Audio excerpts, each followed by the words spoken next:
em contato com o Dr. Charles Stanley, alcançando o mundo por meio de um sólido ensino bíblico. Me converti ao Senhor com cerca de 42 anos. Quando Deus começou a me quebrantar, foi como descascar uma cebola. Tudo que eu considerava importante na minha vida, Deus começou a afastar. Meu desejo em meu Deus era o dinheiro. A Bíblia diz que com benignidade Ele te atrai para Ele. Não parece amoroso no momento em que está passando por isso, mas quando você olha para trás, é amoroso.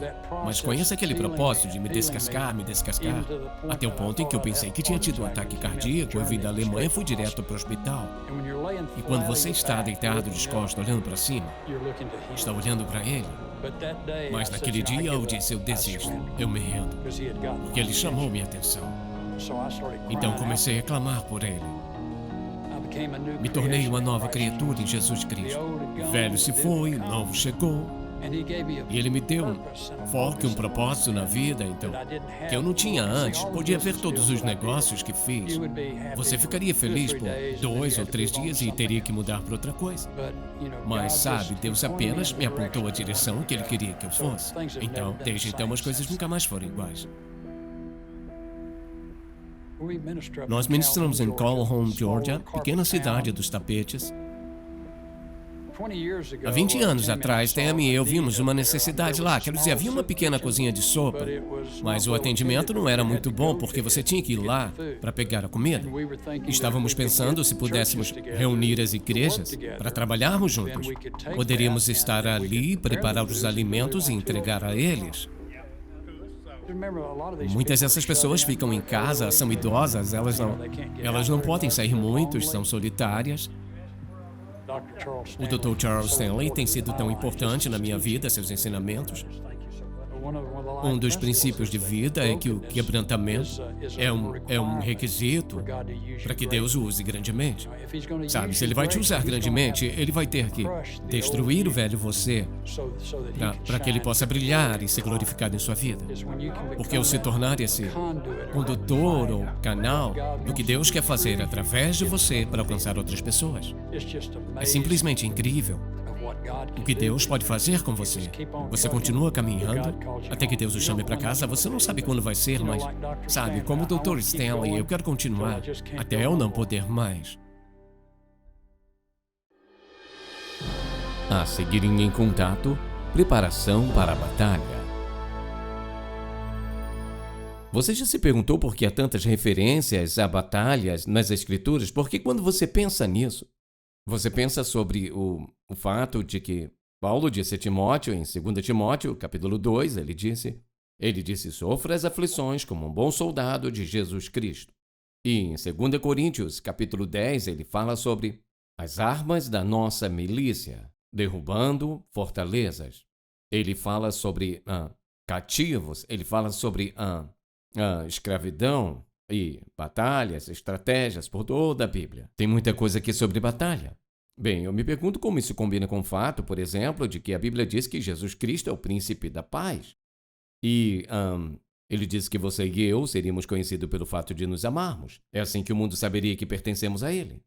Então, quando eu penso no fato de que o apóstolo Paulo, numa passagem da Escritura, ele fala sobre guerra, sobre armas, sobre armadura, e na mesma passagem a Escritura começa a falar de oração. Bem, quando você pensa nisso, você não pensa que oração e luta caminham juntos. Então você tem que se perguntar, por que tudo isso nas Escrituras sobre batalhas? Bem, é disso que eu quero falar nesta passagem de hoje, porque esta é a primeira de nossa série sobre a batalha do crente, e o título dessa mensagem é Preparação para a Batalha. E o apóstolo Paulo tinha algo muito claro para falar sobre isso. Se você abrir em Efésios, capítulo 6, por um momento, Paulo diz, finalmente, sede fortalecidos no Senhor e na força do seu poder, revestivos de toda a armadura de Deus, para poderdes ficar firmes contra as ciladas do diabo.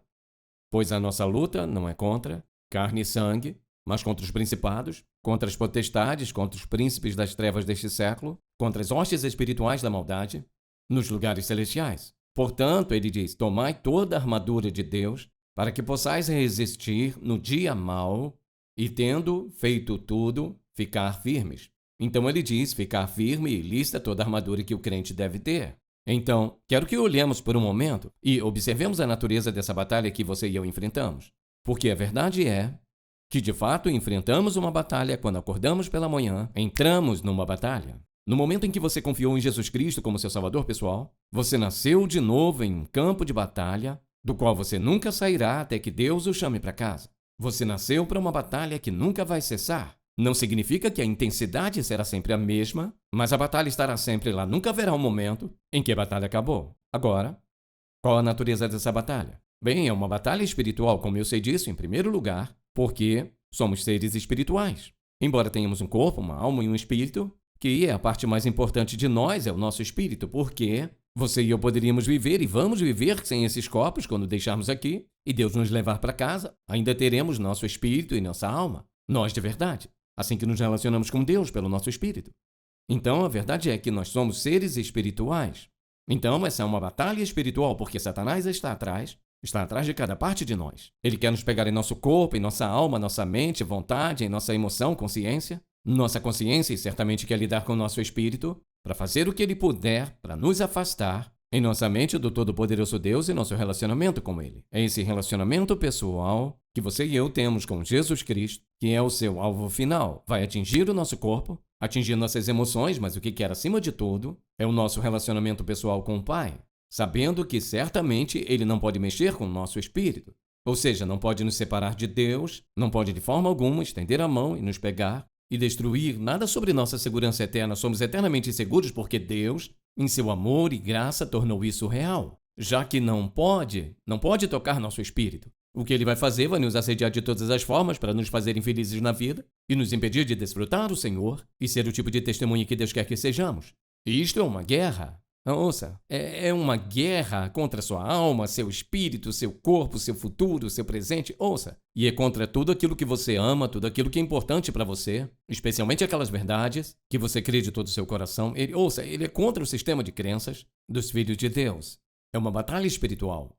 Não só isso, é uma batalha real. Não há dúvidas sobre isso. As únicas pessoas que conheço que não acreditam no diabo são aqueles que foram cegos por ele. Então, quando eu abro, por exemplo, se você abrir em 2 Coríntios por um momento, abra no capítulo 4 e ouça o que ele diz. Nesse capítulo 4 e no verso 4, ele diz, falando aos não crentes, nos quais o Deus deste mundo, ele cegou as mentes dos incrédulos para que não vissem a luz do evangelho da glória de Cristo, que é a imagem de Deus. Ele diz que ele cegou os olhos deles. Agora pense nesse paradoxo por um momento.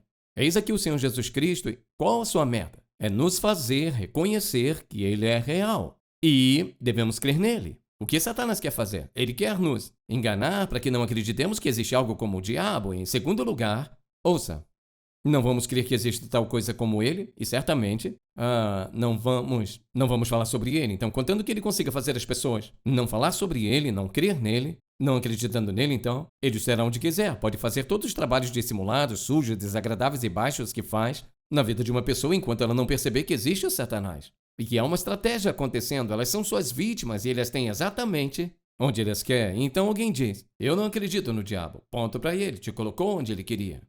Porque essa é exatamente... Ouça, essa é a sua melhor arma. Se ele pudesse ao menos fazer com que as pessoas não crescem nele, que ele não existe, portanto sua estratégia, suas obras, seus caminhos, não lhe darão crédito por isso, ele não quer crédito por isso. Ele só quer conseguir o que está procurando, ou seja, a escravização da humanidade. Essa é uma batalha real. O diabo é real e, não só isso, mas ouça, as adversidades, dificuldades e provações que ele coloca em nossa vida são reais.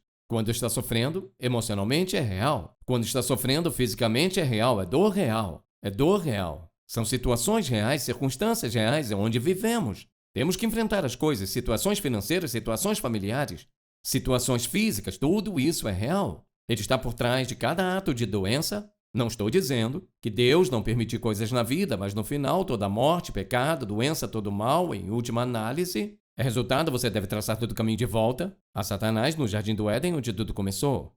E, portanto, você e eu temos um inimigo que quer nos destruir a qualquer custo e ele vai usar qualquer meios para fazer isso que Deus o permitir que use porque ele não é ilimitado nas coisas que pode fazer. E essa é uma batalha real.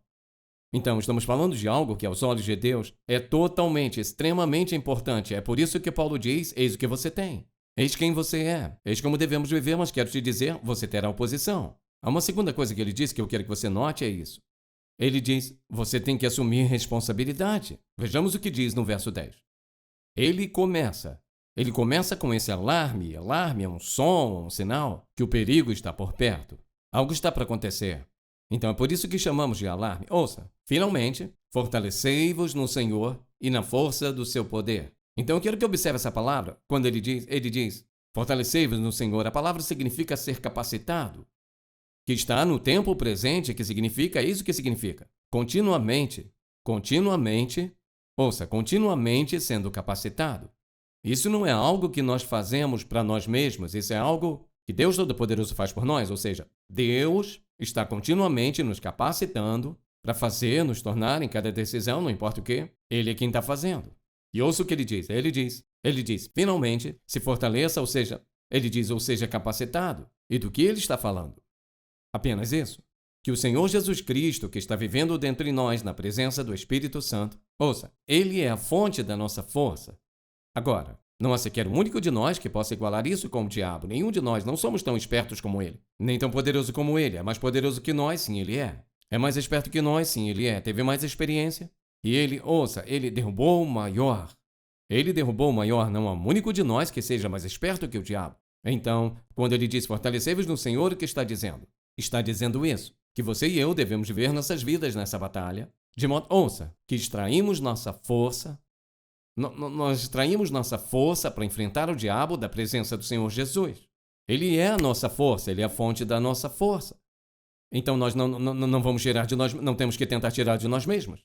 Então ele diz que devemos tirar isso dele. Eu quero que você abra no capítulo 1 de Efésios, volte ao capítulo 1 e veja esse versículo 19. Você vai encontrar 3 das mesmas palavras na oração de Paulo. Eis o que acabamos de ver nesse 6º capítulo. Agora veja isso, muito importante, chegamos à parte mais importante. Ele diz no versículo 18, isso é uma oração, ele diz, eu oro para que os olhos do seu coração sejam iluminados, para que você saiba qual é a esperança do chamado de Deus em sua vida. Qual a riqueza da glória da sua herança nos santos, ou seja, o que ele vai fazer como resultado de nos ter como seus filhos. Veja isso. E ele diz, eu quero que você saiba, qual a suprema grandeza do seu poder sobre nós, de sua capacitação sobre nós. Eu quero que você entenda quão grande é o poder de Deus sobre você. Veja isso. Ou seja, os que creem. Estes estão de acordo com a operação da força do seu poder. Agora, veja isso e volte para o capítulo 6 por um momento. Vamos abrir no versículo 10. Note o que ele diz. Ele diz, aqui, finalmente fortalecei-vos. No que? No Senhor, na força do seu poder. Ele disse aqui, falou do poder, da força. Ele diz, na força do seu poder. Agora, o que ele está falando aqui? Ele está falando sobre força divina. Ele está falando de poder divino, mas eu quero que note o que ele diz. Veja isso agora. Fortalecei-vos. Ele diz como? Ele diz fortalecei-vos como? No Senhor. Agora, interessante, não é por acaso que ele não disse seja forte em Jesus? Porque seja forte em Jesus, pensamos no doce nome de Jesus na salvação e no perdão. Ele não disse seja forte em Cristo, pensamos no ungido, o Messias. Ele disse fortalecei-vos no Senhor, o Senhor Deus Jeová. E Ele é o soberano, absoluto, completo, governante final e maior autoridade do mundo. Agora, foi no passado e para sempre vai ser. Ou seja, não há absolutamente nenhuma força, nenhum poder que se compare ao poder do Todo-Poderoso Deus. Ele é onipotente, dizemos. Satanás não é. Satanás não é onisciente, ele não sabe tudo, não sabe o que você pensa. Ele não é onipotente, não é onipresente, não está em todo lugar. Ele não tem todo o poder. E você e eu diremos para as outras pessoas, maior é o que está em nós do que aquele que está no mundo. Existe um poder que está dentro de você que é maior do que o poder de Satanás. É o poder dele, sua força e grandeza. Agora, você diz, bem, eu tenho toda essa força porque eu não sou mais forte. Ok, eis o que eu quero que você ouça. Está me ouvindo? Diga amém. Veja isso agora. Volte para esse versículo 6 de novo. Eu quero que dê uma olhada nessas palavras por um momento. Veja essas palavras. Quando ele diz no verso 10, veja agora. Ele diz, finalmente, seja fortalecido no Senhor, seja capacitado no Senhor. E na força, O poder do Deus Todo-Poderoso. Ouça, o poder a força do seu poder, da sua autoridade. Ouça com atenção. Poder e autoridade não são a mesma coisa. Poder e autoridade não são a mesma coisa. Bem, ao ver essa passagem, você vai entender. Autoridade não é necessariamente poder, mas antes, autoridade. Autoridade é poder que é conferido em determinada situação ou determinada circunstância. Vou te ilustrar isso. Eu poderia ter algum poder sem nenhuma autoridade, mas deixe-me dar um bom exemplo do que estou falando, porque isso é uma verdade para nós. Vamos dizer que você seja um policial, que é um guarda de trânsito. E nesse grande cruzamento, não temos semáforos aqui, então nós temos que direcionar o trânsito. Então o tráfego está vindo da minha direita para a sua direita, para a esquerda, está se movendo. Então você sai e faz. O que ocorre com o trânsito? Para. Então, depois de algum tempo, você faz. O que ocorre com o trânsito? Se move. Aí você vira para esse lado e faz. Então, eles vêm. Então você faz isso, e as pessoas podem atravessar a passarela agora. Quero que pense numa coisa. Do outro lado há 4 faixas. Há 2 caminhões de 18 rodas carregados. 2, 3 caminhões baú, 4, 5 carros. Nesse lado a mesma coisa. Do outro lado um monte de carros. Nessa faixa um engarrafamento E aqui, como trânsito na hora do rush por todo lado. Agora, bem na frente aqui está um pequeno Fusca, um Fusca da Volkswagen. Bem pequeno. Então, você está parado aí. Vou te fazer uma pergunta. Você tem mais força do que esse Fusca? Poderia ele te atropelar se ele quisesse? Se você ficar parado ali, ele pode te atropelar, não pode? Bem, você sabe que um caminhão poderia, então não se preocupe com isso. Então, eis aí você. Mas não é interessante que se você estiver lá vestido com seu uniforme de polícia e fizer... Aí eu te pergunto, o que para o trânsito? Sua força ou a autoridade que você representa? Você tem autoridade? Que você ouça. Autoridade é poder delegado a nós. Então, quando faz? O trânsito para. O trânsito para. O trânsito anda. Não porque você pode ficar diante de um 18 rodas e dizer pare. Não, porque ele faria de você uma panqueca, o que aconteceria. Mas quando você está lá vestido com seu uniforme, faz... Você pode parar 10.000 caminhões de 18 rodas por causa da autoridade atrás de você. Agora ouça. Eis o que ele diz nessa passagem. Você e eu...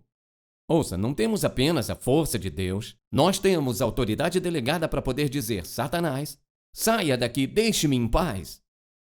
Houve momentos que acordei no meio da noite, eu falando com Deus, Satanás querendo atrapalhar. Eu digo, Satanás, saia desse quarto, saia dessa casa, saia desse terreno, saia desse bloco. Você diz que tolice? Não, não é. Sabe por quê? Porque quando você diz em nome do Senhor Jesus Cristo e seu precioso sangue, ele se vai. Sabe por quê? Ele odeia o nome de Jesus e ele odeia a própria ideia do sangue de Cristo. Ouça, alguém vai dizer, isso é apenas um truque? Eu te digo que, tente você.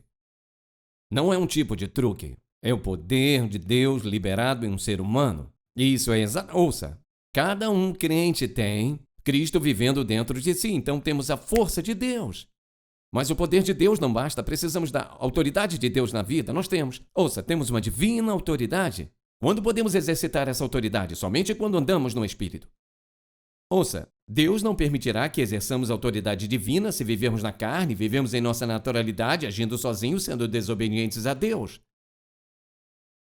Alguém diz bem, suponha que eu esteja bem no meio de um momento difícil, então você clama a Deus, Pai, em nome do Senhor Jesus Cristo, pelo seu precioso sangue. Eu clamo, seu poder, eu preciso do seu poder. E ouça, podemos falar com Satanás? Com certeza. Ouça, quando você ordena para ele sair da sua vida, ele tem que sair. Se você está andando no Espírito ouça, lembre-se, não é nossa força, não podemos empurrá-lo. Lembre-se do que você e eu estamos clamando, nessa circunstância, a autoridade do soberano desse universo, e Satanás não pode fazer nada que Deus não permita ele fazer. Por que Deus permitiria que ele continuasse nos atormentando e nos prejudicando, o que seja, quando clamamos o nome do Senhor? Isso não quer dizer que nós não possamos passar por situações e circunstâncias dolorosas e difíceis Dizemos, Senhor, onde estás? Bem aqui. Deus, por que permitiu isso? Tem um propósito em mente. Então, muitas vezes, temos que dizer, Senhor, qual o teu objetivo para mim nessa dificuldade e adversidade? Mas isso não significa que eu tenha que ceder ao diabo, isso não significa que eu tenha que sucumbir à tentação, e nem tenho que desistir e desanimar. Então falamos de duas coisas diferentes. Falamos de Satanás tentando te destruir, tentando te fazer tomar a decisão errada, tentando te fazer cair ou ceder a alguma tentação. Nós temos o poder de Deus e a autoridade de Deus. É a força dele. Ele diz, estamos sendo capacitados. Posso ser capacitado. Se eu não tirar vantagem disso, se eu não agir com esse poder, se eu não exercitar minha vida nesse poder, farei por minha conta. Por isso que vacilamos e caímos. Você tem a força de Deus disponível e você tem a autoridade de Deus que te respalda. Agora, eu nem mesmo pensaria em estar aqui se eu não tivesse a autoridade de Deus respaldando essa mensagem. Que autoridade? Bem, parte dessa autoridade está aqui. Porque tudo que eu estou fazendo é te dizer, eis o que Deus diz, eis os princípios das Escrituras. Eis o que Deus diz, eis a autoridade. Todo-Poderoso Deus é autoridade, eu não sou autoridade, Ele é autoridade. Eu sou apenas um porta-voz, Ele é autoridade. Não é minha força, habilidade ou talento. Essa é a palavra de Deus, sendo feita da maneira de Deus, no poder de Deus, pela autoridade de Deus. Ninguém pode levar o crédito, seria tolice alguém levar o crédito por isso. A autoridade de Deus vem da palavra de Deus, do Espírito de Deus. Agora ele diz, primeiramente, a minha responsabilidade é de ser forte. Em segundo lugar, disse que temos a responsabilidade e é de estarmos firmes, veja isso. Bem, ele disse 4 vezes, mas só vemos 3 aqui, quero te mostrar. Onde está a quarta? Abre comigo. Ele diz no verso 11, revesti-vos de toda a armadura de Deus, para poderdes ficar como? Firmes, enraizado, contra as ciladas do diabo. Então, se você notar, ele diz no verso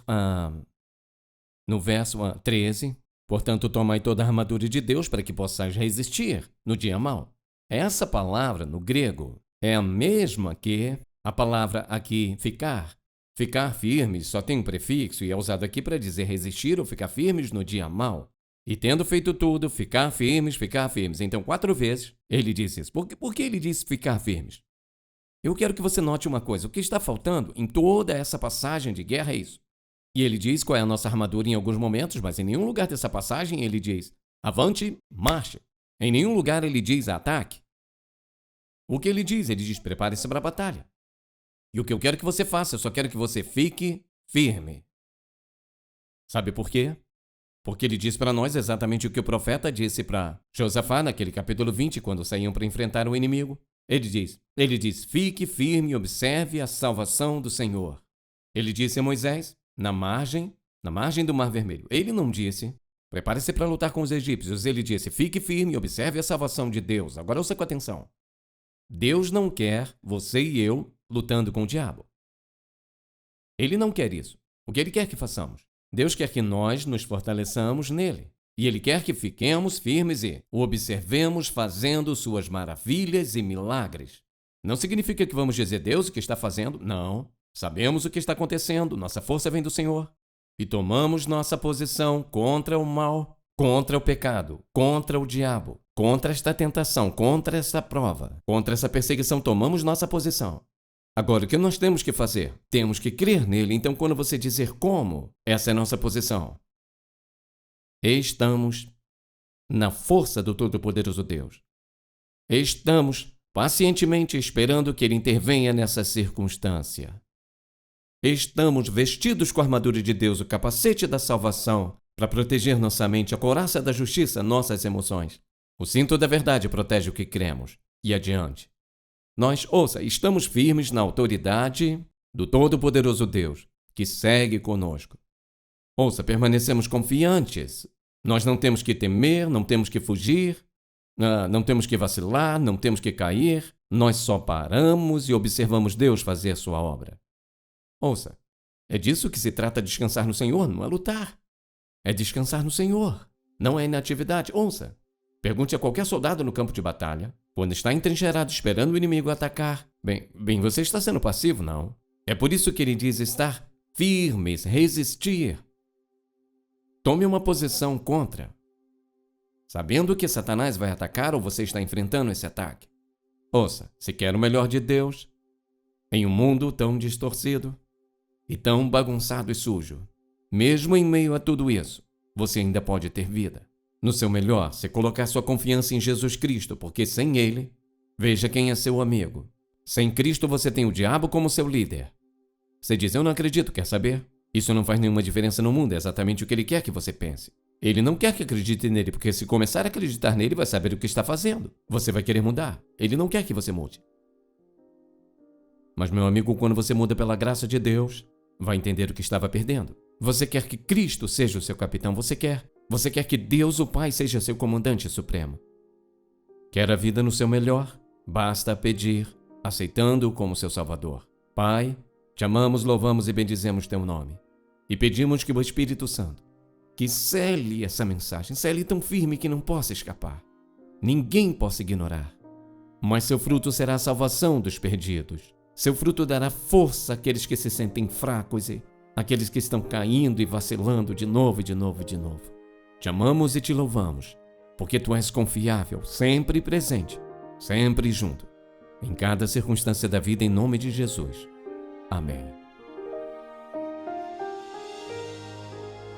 Se você foi abençoado pelo programa de hoje, por favor, visite-nos em intouch.org.